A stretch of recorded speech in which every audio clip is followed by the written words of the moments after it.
WhatsApp guys, welcome back to another reaction video. आज हम देखने वाले हैं सीमा के पास मिले ऐसे सबूत, जानकर इंसानियत से उठ जाएगा भरोसा। तो क्या है पूरा मामला ऐसा और क्या कुछ पता लग चुका है, देखते हैं। वीडियो न्यूज़ 18 चैनल से वीडियो है, उस वीडियो का लिंक डिस्क्रिप्शन में। भाई साहब, इसमें ना धीरे धीरे बहुत सारी चीज़ें अनफोल्ड होती जाएंगी इस मामले के अंदर, और फिर ये प्रूफ के साथ हो जाएगा कि ये भैया ये नहीं है प्यार का मामला, नहीं, बहुत तगड़े लेवल पर गड़बड़ हुई है। तो देखते हैं वीडियो 1 2 3 गो। ट्रेन की टिकट से लेकर बस का ticket, national identification card, video cassette, इतना ही नहीं मोबाइल फोन, सिम कार्ड, ये सब कुछ जो है सीमा हैदर के पास से बरामद हुआ है। जिसके बाद अब यूपी एटीएस जो है वो लगातार जांच पड़ताल करने की कोशिश कर रही है। लेकिन इन सब के बीच में आप समझिए कि आखिर चुनौती जो है वो अब एटीएस के सामने क्या है। सबसे बड़ी चुनौती यूपी एटीएस के सामने ये है कि जो फोन डिस्ट्रॉय किए गए हैं उसका डेटा रिट्रीव किया जाए, और जब डेटा रिट्रीव किया जाएगा तो ये पता चलेगा कि आखिर किन किन से लगातार संपर्क में है सीमा हैदर थी। देखिए, जब पाकिस्तान की बात करें तो पाकिस्तान में वो कौन कौन से नंबर थे जिनसे लगातार बातचीत जो है सीमा हैदर की तरफ से की जा रही थी। जब पाकिस्तान से वो नेपाल पहुंची तो आखिर वो कौन कौन से लोग थे जिनसे लगातार बातचीत हो रही थी सीमा उसकी हैदर कर रही थी। इतना ही नहीं, वो कौन सा शख्स था या वो कौन से लोग थे, चाहे वो भारत के हों या फिर पाकिस्तान के हों, जो लगातार सीमा हैदर की मदद कर रहे थे। आखिर किसकी मदद से जो है पाकिस्तान से इतनी आसानी से जो है हिंदुस्तान की जमीन पर सीमा हैदर पहुंच गई, ये तमाम सवाल जो है लगातार उठ रहे हैं, जिनके सवालों के जवाब यूपी एटीएस खंगाल रही है। लेकिन सर, सवाल इतने ही नहीं है, क्योंकि कई ऐसे राज हैं जिनको लेकर ये कहा जा रहा है जिनके बारे में सचिन भी नहीं जानता। क्योंकि आखिर दुबई से किस तरीके से वो नेपाल पहुंचती है, जिस तरीके से कहा जा रहा है कि काठमांडू का एक बकायदा टिकट जो है वो उनके पास से मिला है, तो आखिर किस तरीके से वो नेपाल से पहुंची है, उसके बाद दिल्ली पहुंची और दिल्ली से नोएडा पहुंची। तो इन तमाम सवालों को लेकर जो है तमाम तरह के कयास लगाए जा रहे हैं, जिनको लेकर अब यूपी एटीएस जो है वो सवाल पूछे। लेकिन आपको दिखाते हैं कि आखिर इस पूरे मामले में किस किस तरह की थ्योरी अब तक निकलकर सामने आई है।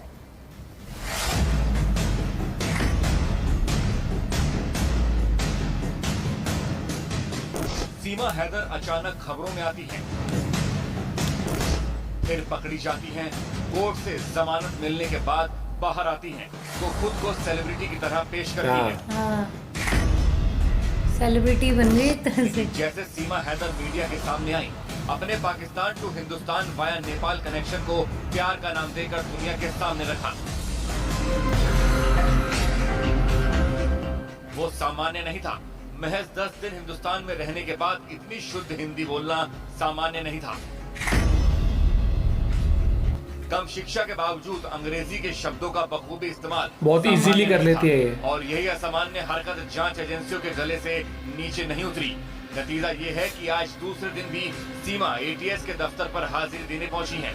8:30 बजे सीमा हैदर को पूछताछ के लिए एटीएस की टीमें यहां से लेकर गई हैं। उनके साथ उसके 2 बच्चों को भी लेकर गई है। हालांकि बच्चे छोटे हैं क्योंकि मां के बगैर नहीं रह सकते, और इसी वजह से उन्हें भी लेकर गई है। उसके साथ ही सचिन नाम का जो युवक जिसके घर में सीमा हैदर रह रही थी, वो एक दिन पहले ही यानी सोमवार की शाम को जब उससे पूछताछ की गई थी तो उसे एटीएस ने अपने पास ही रोका हुआ है। उससे लगातार पूछताछ जारी है। वहीं सचिन के पिता नेत्रपाल को भी एटीएस की टीमें लेकर गई है। एटीएस की टीमें अब उस एंगल की तरफ जांच कर रही है कि कितने बजे पुलिस आई थी। पुलिस कब की? सुबह तो रात भी रही पुलिस तो। अच्छा, तो आपसे भी पूछताछ कर रहे हैं? ना किसी की नहीं। आपसे नहीं कर रहे? क्या कहा गया?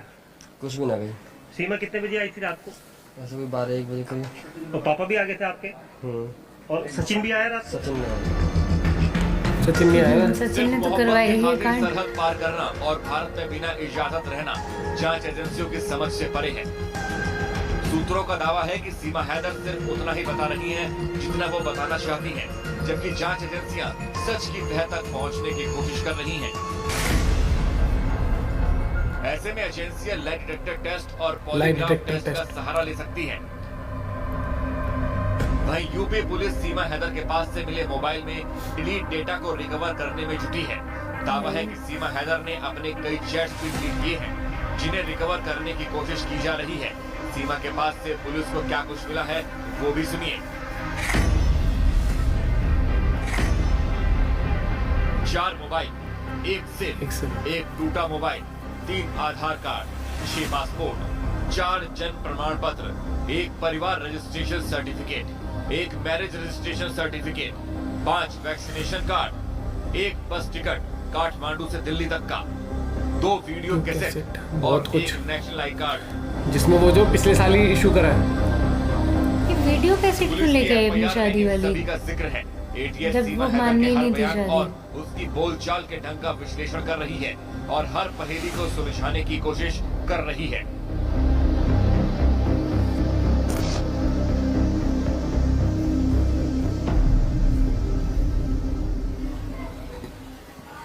तो सीमा हैदर इस वक्त यूपी एटीएस की लगातार रडार पर है और यही वजह है कि लगातार उनसे पूछताछ की जा रही है, क्योंकि जो थ्योरी सीमा हैदर की तरफ से बताई जा रही है कि आखिर किस तरीके से पाकिस्तान से वो भारत पहुंची, उस थ्योरी पर किसी को विश्वास नहीं हो रहा है। उस पूरी थ्योरी पर सस्पेंस जो है वो अब भी बरकरार है। एक रिपोर्ट आपको दिखाते हैं।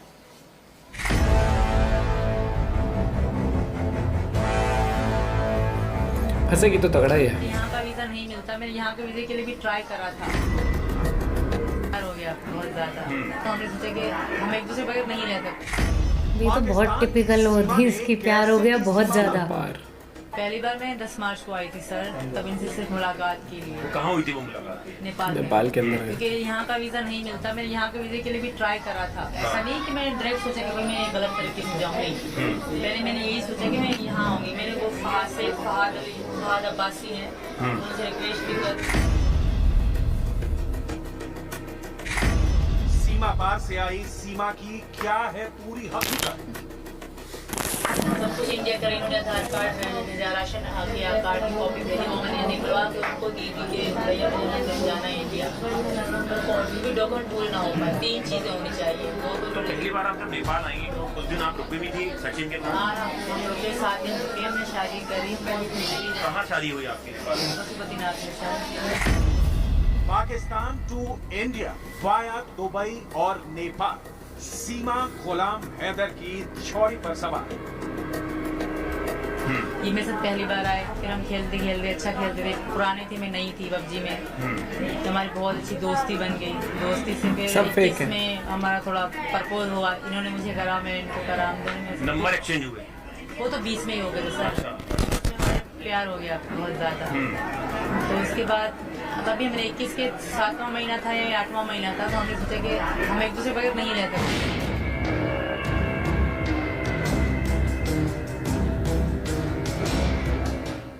पाकिस्तान से अपना प्यार पाने के लिए भारत आई सीमा हैदर और सचिन की लव स्टोरी में ट्रैवल हिस्ट्री के सवाल पर टोटल सस्पेंस है। सीमा हैदर भारत कैसे पहुंची? सीमा को सीमा पर क्यों नहीं रोका गया? क्या बॉर्डर पर सीमा ने बच्चों के हिंदू नाम बताए? क्या पाकिस्तान से भारत आना इतना आसान है?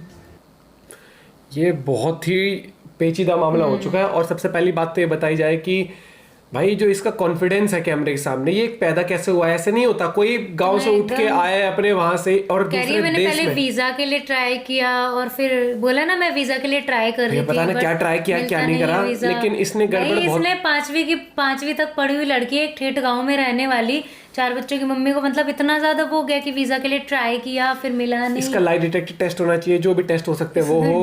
बच्चों का डीएनए टेस्ट हो कि इसके बच्चे हैं भी या नहीं है। और ये क्या मतलब साजिश ही है भैया यार।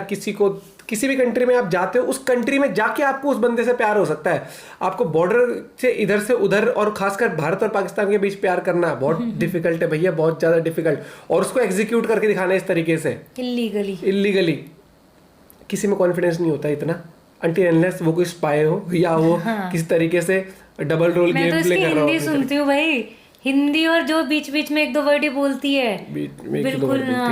और करेगी गड़बड़, पक्की बात है। कोई कितना भी और स्मार्ट बन ले और कुछ ना कुछ तो हाथ लग ही गया होगा। एटीएस अभी हर एक चीज थोड़ी बताएगी यार खुले में आके कि ये हो गया, क्योंकि हर एक चीज डिटेल हो जाएगी ना जब बिल्कुल ही प्रूव हो जाएगा, तभी वो एक ही बारे में बताएंगे। क्योंकि इस टाइम तो इसके एक न्यूज पे पाकिस्तान की भी नजर बनी हुई है, पाकिस्तान की भी नजर बनी क्या हो रहा है। यार तो खुल गया ना, पहले चुपचाप रह रही थी, पहले चुपचाप। हाँ ये वाली बात है। लेकिन भाई ये पता है पाकिस्तान का हमने देखा है, ये लग रहा है 1% अगर ये इन्होंने कुछ सोचा होगा कि चलो शादी रजिस्टर करा लेते हैं, अब एक महीना तो हो ही गया, किसी ने पहचाना नहीं, अगर ये बाई चांस ना जाते उसके पास तो ऐसे तो रह तो ये तो पता नहीं अब तक मतलब क्या पता कितने लोग यार इस तरीके से अगर ये है रह रहे हो, तो इस तरीके से रह रहे हो। बहुत स्लीपर सेल वाला मामला भी देखा और इसी ने सचिन नहीं कितने बुला लिए होंगे ऐसे। तो ये भी हनी ट्रैप ही है भैया, ये भी हनी ट्रैप है। ये हनी ट्रैप जिंदा चल के आया है दूसरे देश के अंदर। देख रहे हो आप, पहले तो क्या होता फोन पे वीडियो इन सब के थ्रू कर लेते थे, मैसेजेस के थ्रू। अब तो ये देख लो ना, तो जिंदा सबूत आपके सामने किस तरीके से हनी ट्रैप करते हुए देश के अंदर मतलब ये देख, जब